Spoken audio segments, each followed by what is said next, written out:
Okay, let's look at the question here. Yeah, first one.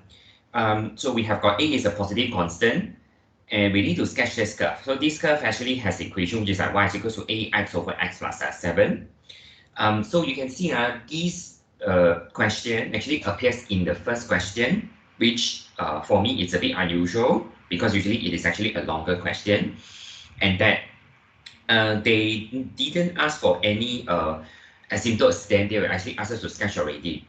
So it could mean that, okay, this is something that is easy for us to sketch, okay? So of course, when we want to do the sketching here, right, that is actually about like, okay, we find all the asymptotes on our own, okay? It's not difficult for us to do that. It's either you do the long division in order for you to actually get like this form, okay, for you to actually get those asymptotes.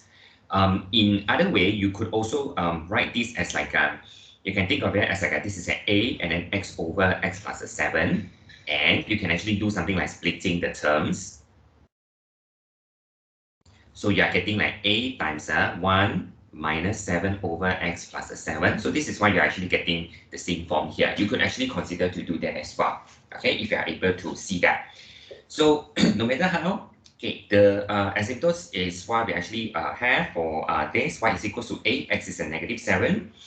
And it would also be helpful for us to actually like look at the x and the y intercept.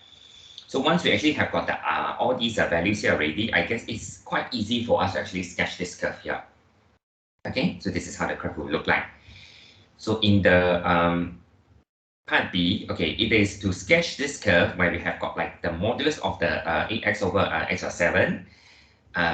So for sketching the part of the curve, it's not difficult at all. Basically, we just need to reflect this part of the curve up there, okay, across the x-axis there. So we are actually getting the curve already. There are some small things that we need to, that we can actually take note of when we actually do the sketching is that because originally, right, we need to understand, okay, I just zoom in the graph for you. Originally, the graph should actually look like this, right? Okay, for this part of the curve here, I'm referring.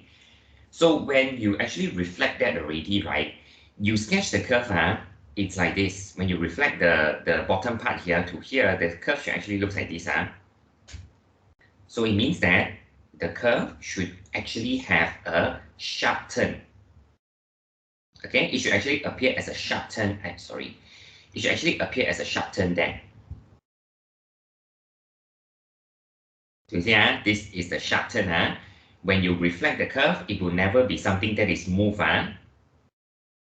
No such thing because you reflected, so it is suddenly it has got a sudden change there. So when you actually sketch the curve here, it should be a sharp point there. Okay, it is not like this, like a curve here. Okay, some small things that you could also like take note from there. Okay, so after that is to find the set of the values of x for which the modulus of this x over x plus 7 is greater than a over 2. So this is to actually solve the equations first. Okay, so we can actually solve the equation here. So we equate the modulus when we actually open up. Okay, we equate that to the a over 2. So we actually get two parts of the solution here. So we have got like the positive over a over 2 and the negative over a over 2, which we can solve for the value of the x there.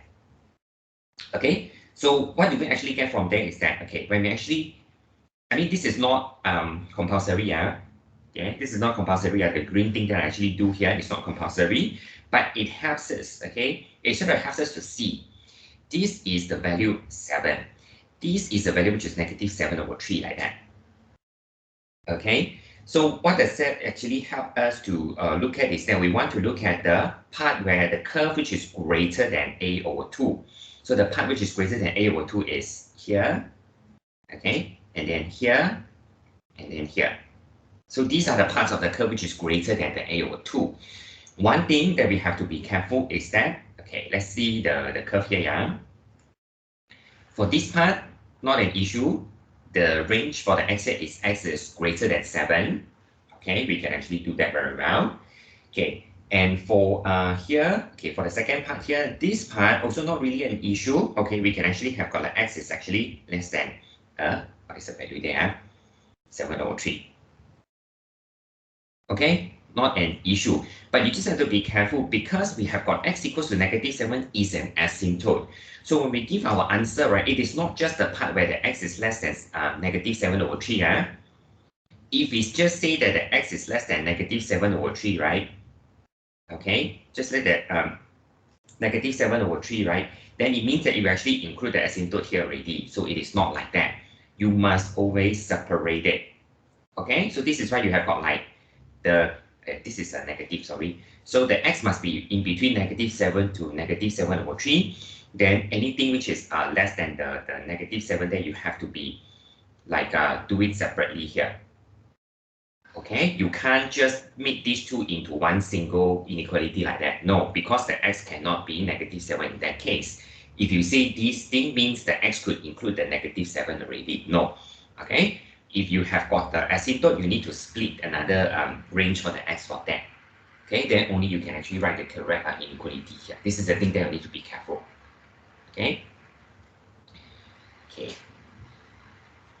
So for the second question here is about the roots. Okay, for the first part, it's not really something that is very difficult. We want to find the cubic equation, okay, whose the roots are alpha square, beta square, and gamma square. So for this, we can actually make use of like, okay, we let the y to be the new root, and then make the root as a subject here. So here is a bit of the work to do because we need to consider the plus minus of the third y. So we will substitute the plus minus of the third y inside all the x earlier. And what we could actually do from that is that we try to collect sorry, the terms that has like the plus minus third y together, and then we square both sides to actually get rid of the thirds there and also the plus minus there.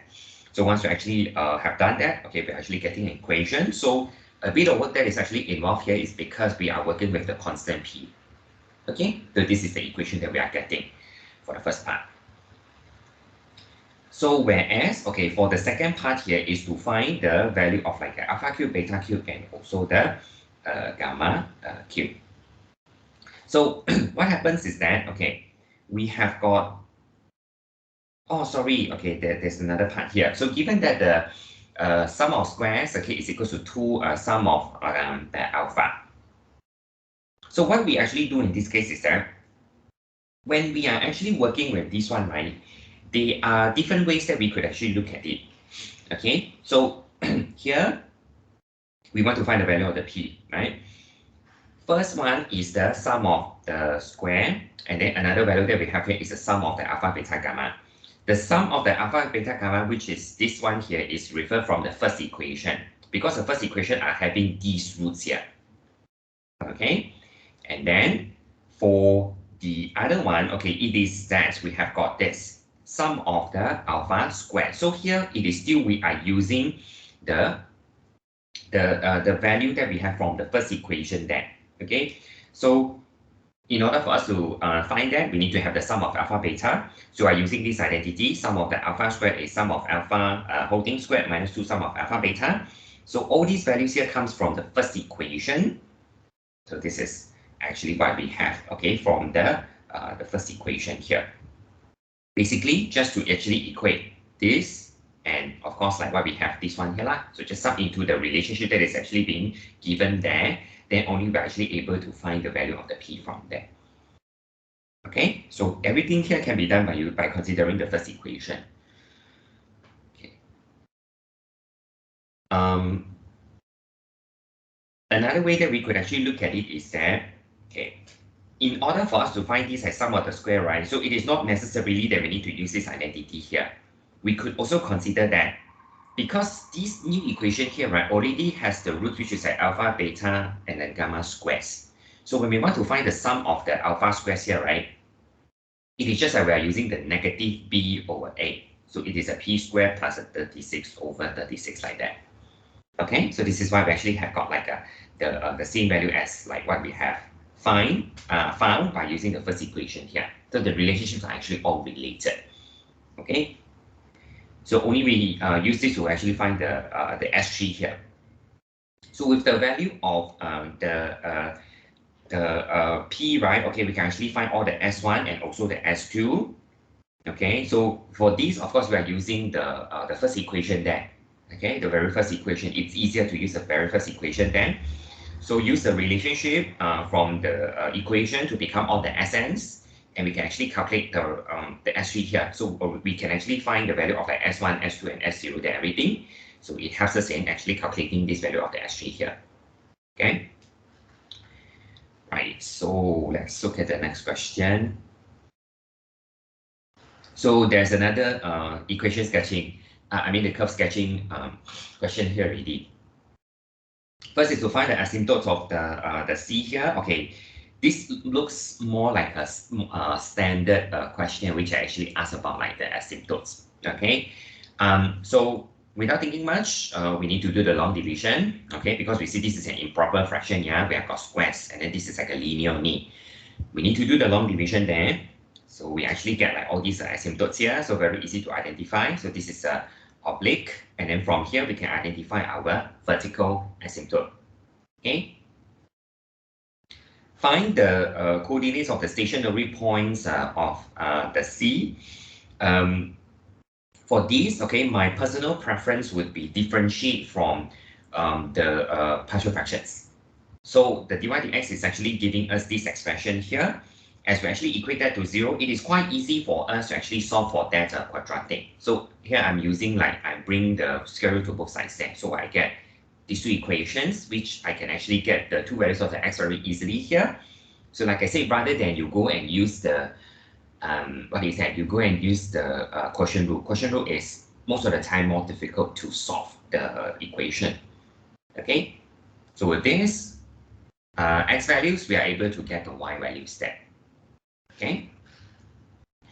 So to sketch the C, okay, so we have got all the asymptotes already, right? So we have got the vertical, oblique asymptote, as well as the turning point. So for the turning point, they didn't really ask us to find the nature of them because it's quite understandable that, right, if we actually have got the points here, right, okay, then usually the graph should be like this already, lor.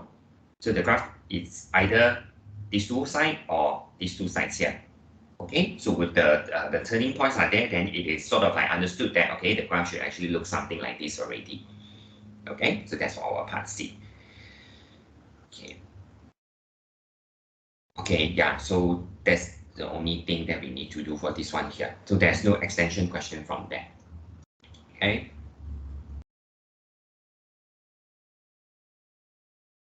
Okay, let's look at this one. So by first expressing the 1 over r squared in partial fractions, okay, show that we have got this sum is actually equals to 3 over 4 minus a certain form, which has like all the constant a, b, z, which are integers. So they already tells us, yeah, we need to express it into the partial fractions first. Then we are going to show that, okay, when we actually sum, then we will get the result here.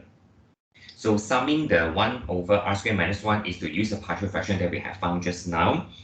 Okay, in the cases like this here, right, although we can actually use the fr plus 1 minus the fr, those form to actually do the result, but whenever they actually ask something like this, even though they mention about like the method of differences, so basically this method where we actually do the cancelling is the method of differences because we're actually considering the differences between the terms there.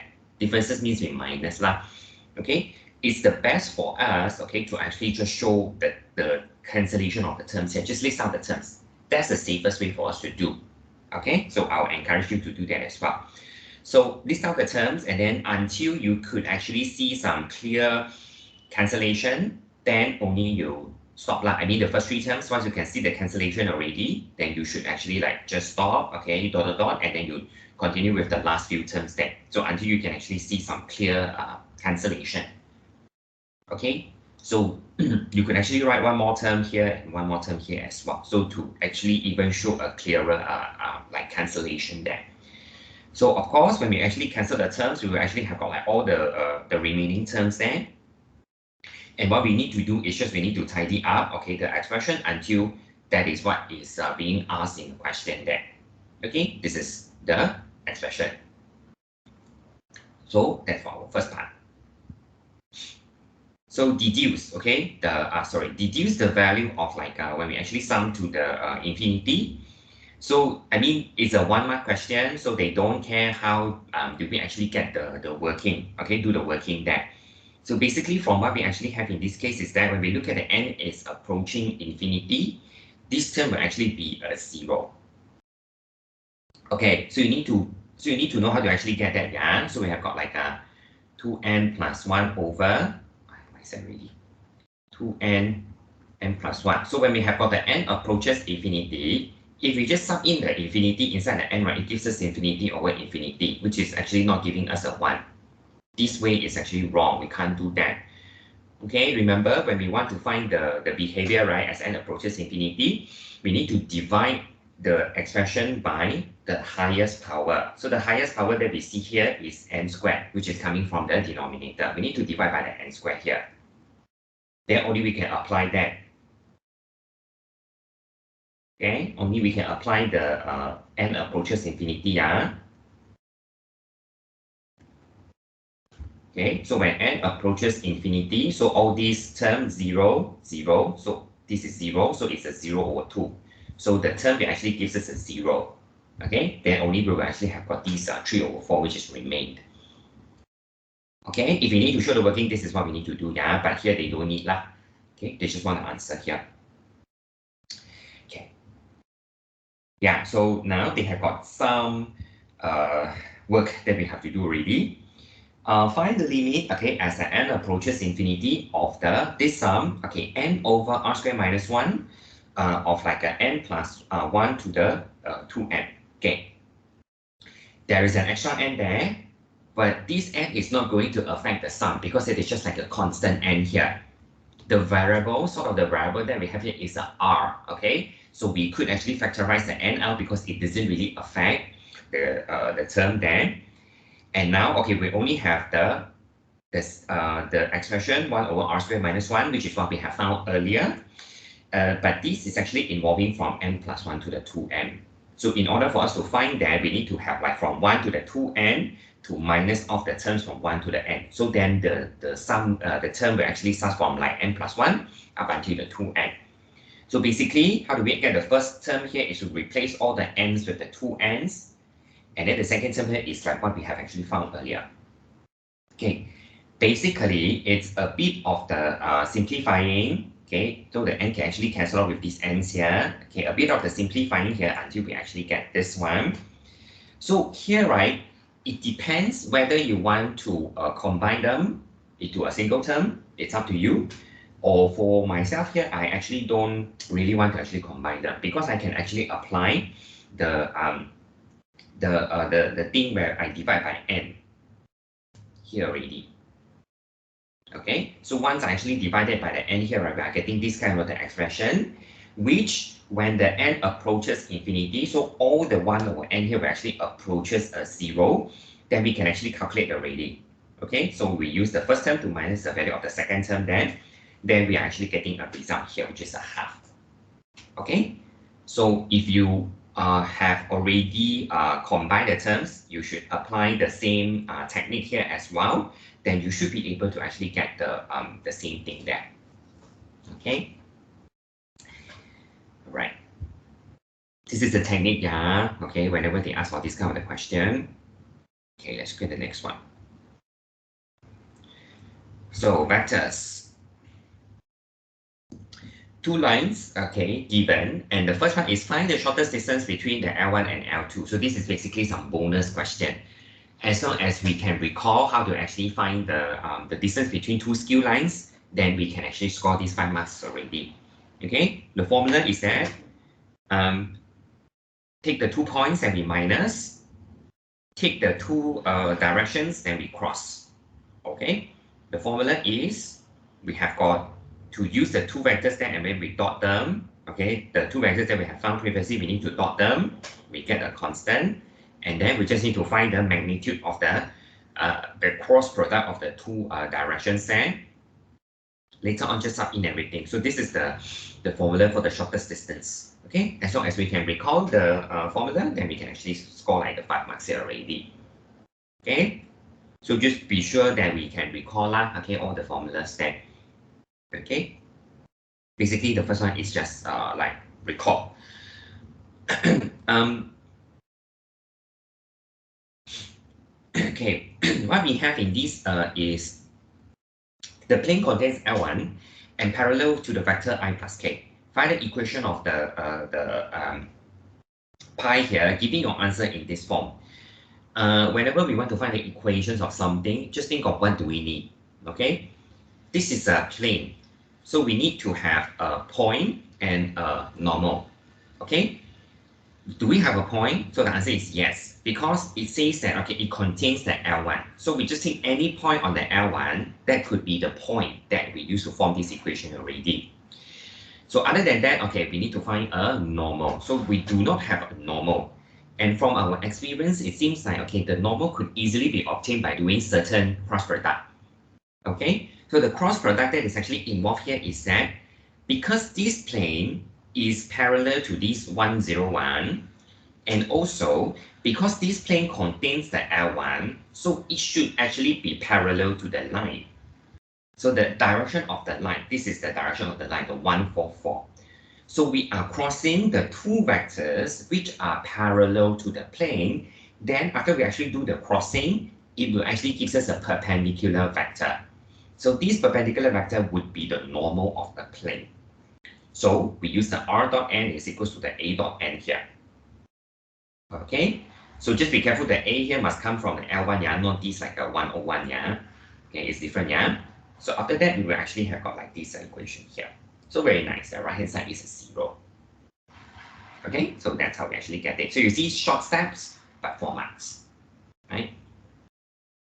Okay, the next one, find the acute angle between the L2 and also the pi. So it's to find the angle between the two vectors, okay? The vectors that is actually involved here is that, okay, we have got the direction of the L2, and then this is the normal of the plane, okay? So this is what we get for the dot product, and then we are actually finding the magnitude of each of the vectors there. Basically, we are using the formula for the dot product. Okay, but remember, there's a special case in between, like the angle in between the line and the plane. So we can change the formula to sine straight away if we want to actually get the angle straight away. Okay, this is coming from the dot product formula, but we change it to the sine version so that we can actually get the angle here straight away. Okay, this is a special case for the angle between the line and the plane. If you want to use the original one, okay, no worries. You will actually get this theta here is that you get 169.6. You get this theta, but the angle between, right? You need to use the 180 to minus. Okay, so it depends like which one that you actually prefer to actually use. Okay, this thing you just need to take note about it. Okay, let's move on. Okay, it's a transformation question. We have got a matrix A here, and the transformation in the xy plane represented by A inverse transform the triangle of area 30 into area of the D. So find the value of the D. Okay, here that is like, okay, we need to look at it in this case. So if we have got triangle that is like a 30 cm squared, okay, and we actually use it to like use the A inverse to transform it.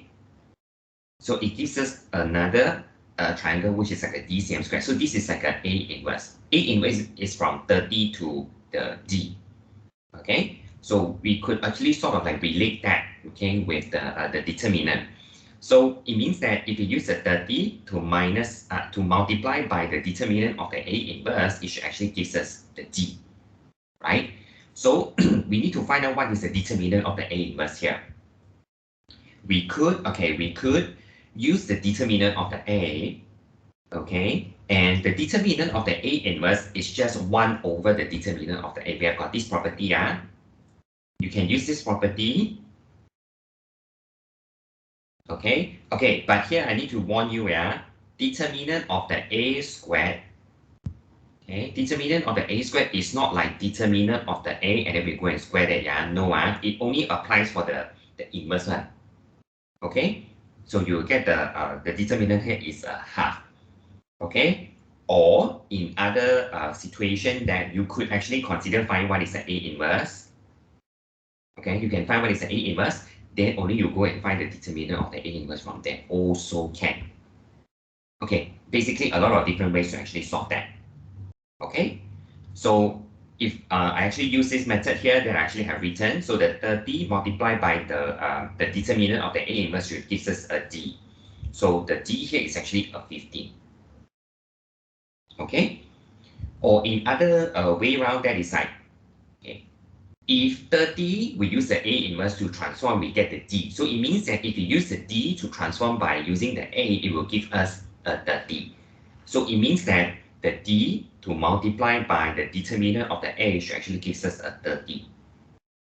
Okay, so different ways that we could actually look at it. So because the determinant A is a 2 here, so 2D is a 30. So you can find the value of the D very easily here. Okay, lots of different ways that we could look at it. So that's for about the area in the transformation. So it always has to do with the determinant there. So suddenly, okay, they slot in this question here. Proof by mathematical induction. Okay. In fact, this is not difficult for us to do that, right? It's about the A power n. So basically, it's to let Pn to be this statement. Okay, and then what we do next is that, okay, we let the n is equals to 1. So they want to prove for the all positive integers. Okay, so the n equals to 1 is the first value. Show that the P1 is true, and then do the assumption. So when, okay, now that n is equals to k plus 1. So we are working with the A power k plus 1. Our usual trick is to split the power such that we can actually apply whatever that is the AK we should actually assume in the question there. Okay, and what we actually want to do next is that we multiply with the A there. Okay, so with that, just expand and try to actually like simplify until what we want to prove in the AK plus 1. So like that, we can actually like get the marks from there. So of course, remember to state the conclusion as well. Okay, just like that. Okay. So the next one, okay, it's a bit of work to do. So the line which is y is equals to 2x is invariant under the transformation which is represented by a power nb. So the b is 1, 0, 33, 0. Find the value of the n. So we got to find out what is the a power nb first. Okay, a power nb is this one. So we use the a power n to multiply by the b. This is the expression for the a power nb there. Okay. So here, we need to, okay, how do we find the invariant line? Is we use the matrix multiplied by the xy. Okay, then we are getting like an x prime, y prime, right? Okay, so this is for the left-hand side for the equation there. So this is like the 2 power n x, and then this is like a 2 power n plus 32 times x. So this is like our x prime, this is like our y prime. Okay, so it means that when we actually want to do the invariant line, right, what we usually do is we will start with like the y prime is equals to mx prime, right, usually. But now the equation is already given already. Okay, so we just use the y prime is equals to 2x prime there and sub in. So this is y prime equals to 2x prime. So from there, we can actually cancel out the x and we can actually try to solve the value of the n from there. Okay. So this is not like we do from scratch and then we try to solve the invariant line as usual, yeah. Because here the invariant line is already given, so we are using this relationship here. Okay. So this is how we actually solve that. Okay. Is there any further question there? Let me check. Okay, no more. Let's look at the next one. Okay, Paula.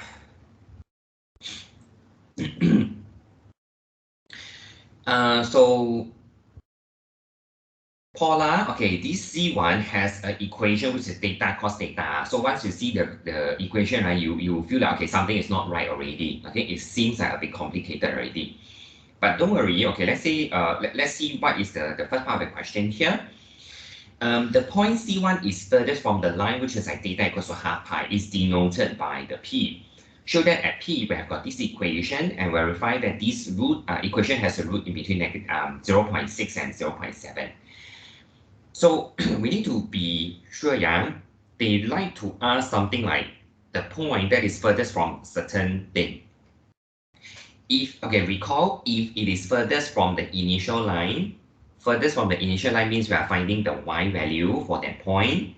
Now they are actually asking for furthest from the theta is equal to half pi, which is like the y-axis. Furthest from here, this point, so it's actually referring to the x coordinate. Okay, so we are finding the max of the x here. The x is r cos theta. Okay, and if we sub in the r, we are actually getting like a theta, cos theta multiplied by another cos theta. So we get theta cos square theta here. Okay, so we want to find the maximum of that, right? So of course that is where we actually differentiate. For this, we are actually like looking at like the dx theta is equal to 0. So of course it's very good for us to actually solve here. Okay, which we are actually having like this cos theta factorized out, and then we have got like a cos theta minus 2 theta sin theta is equal to 0. Okay, as we actually try to reject some values, right? The cos theta, when we actually like want to solve that is equal to 0, it is giving us a pi over 2. So it is not the point that we want. When theta is equal to pi over 2, it is like a minimum. Okay, because it's a 0 at that point. Okay, so we don't want to actually consider that. So we will consider another equation.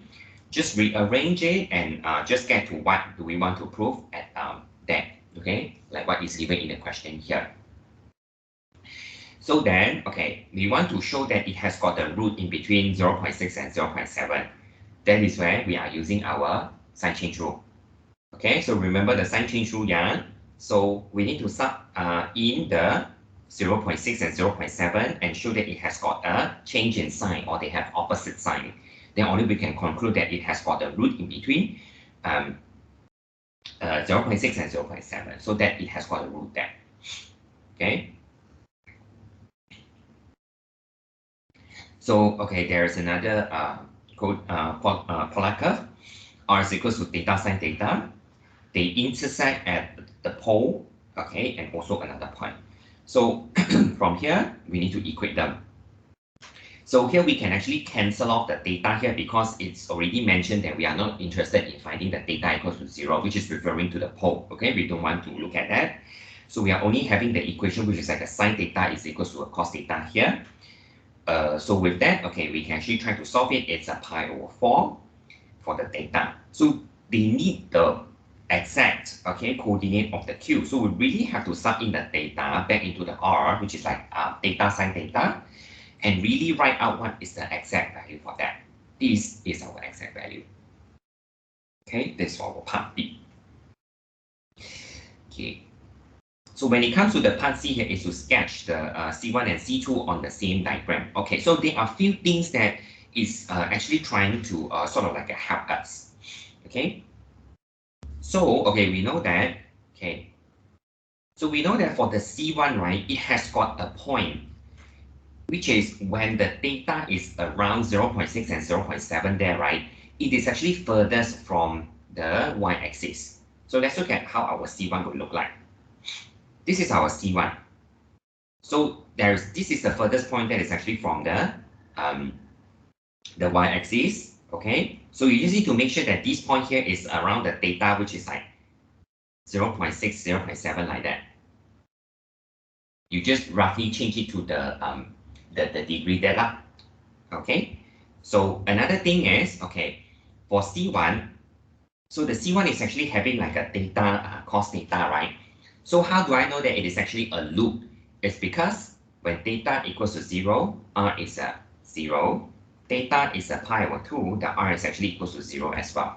So this is actually helping us in sketching the curve. So we know that the starting and the ending, they must actually be at the origin. So this is what I actually know about my C1. For C2, okay, let's look at the C2 here. Okay, for C2, of course, when the data equals to 0, then the R is a 0. So we know that it is actually starting at the origin as well. And for the following values, right? Okay, we just see the data times the sun data. When the data is from 0 to half pi, both of them are increasing. So data increasing, sin data increasing, overall, they would be increasing. Okay, so this is why you can see I have got like the curve which is keep on increasing for the R there. Okay, you can see the red, all the red ones that I draw actually like referring to the R, right? You just need to draw something that is keep on increasing. And another important feature that we could actually like show in the graph is that, remember we have found the intersection. They will intersect at the pi over 4. So make sure that they will actually intersect at the data is equal to pi over 4 here. Okay, so they will intersect at pi over 4. And I mentioned earlier in the question, they will also intersect at the origin here as well. So trying to actually show this picture here as well. Okay, so like I said, like if the questions ask us a lot of the things before the sketching, so those features that they have actually asked, right, would be helpful for us in the sketching. Okay, or else they would just ask us to sketch straight away already. Okay, so this is why they actually like ask those questions first before I actually do the sketching. So that's what the part C. Okay, I can imagine the part D already. It's a bit of the region. So find in terms of the pi, okay, the area of the region bounded by the arc OQ of the C1 and arc OQ of the C2. Okay, so what is what is this situation here? This is the point. Sorry, this is the Q. Yeah. So they want to look at the area which is bounded by arc OQ of the C1. OQ of the C1 is like this. OQ of the C2 is like this. Okay, so they're actually like this area here. Okay, so for that, we are actually going to integrate the half R squared d theta, value of the theta from 0 to pi over 4, because you can see that it is actually up until this point here, which is when the theta is pi over 4, where they intersect. And then for this part here, we are using the R square of the outer curve to minus the R square of the inner curve. Outer curve is the C1, right? So it's actually theta cos theta. And then inside that is theta sin theta. So we need to square them only with minus. Okay, not minus then square. Yeah, it's like how you find the volume between like two function set. Okay, so we need to square then minus. So once we square already, we actually get something like a theta square, which we can factorize it. Then we are actually dealing with like this cos square theta minus the sin square theta. If we have actually kept each of the term there, then we actually have to do quite a bit of the integration. It's possible, but it will be longer. You have to integrate like theta square cos square separately, theta square sin square separately. It's quite a bit of work.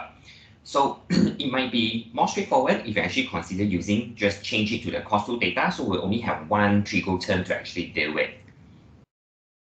For this, okay, it might not be very straightforward. It's a 7 marks question, you can see. So it's to do 2 rounds of the biparts. Okay, it's to do 2 rounds of the biparts here. So for the biparts here, you need to do the first round. Okay, let u to be the theta square, and then the dv dx here to be the cos 2 theta. So you need to integrate the dv d theta here, and then you need to find the du d theta here. When you actually put them all together, this is what we get. So of course, we will expect another round here. Okay, we will expect another round here. So that is like, okay, we actually have got like all these u and the dv d data that we need to actually do. Then we put them together. So my practice is that usually if we have like this very complicated integral, right? For the theta sine 2 theta, I will actually do it separately first. Okay, I do it separately until I get the result, right? Only I actually put it back. So this is the whole thing for the integral there. Then I will actually evaluate at the pi over 4 and the 0. So after that, just sum in everything, evaluate. So this is the exact area that we will actually get from there. Okay, so if you ask me, in FE1 could we use the DI method or the tabular integration? Could we use this? Okay, the answer is you could use to check the answer. If you just get the result straight away from, let's say from here, right? You look at the table, then you just write out the answer, right? You might actually lose at least like 2 marks from there. Because what they want to see is that they want to see the intermediate steps, like, okay, if you use the by part, okay, we will actually end up with this integral. And then this integral, right, will actually end up with this kind of the thing here. So if you just give out the final answer, which is like this one here, okay, this one here, you might actually lose the mark there. So don't, okay? You can use it, of course, to just check the answer. If I actually are familiar with this method here, okay, you can use that, but don't just write the answer from there. So still show the working of you doing by parts. Okay, you could use to check the answer. So this is what we get. Okay, so of course, you know now you have different things that you could do. So if you are not sure that whether you get the correct answer or not, so you could always use your calculator to key in this and compare their decimal answers. Okay, there are different ways that you could check your answer from there. Right? Okay, so that will be it for the paper.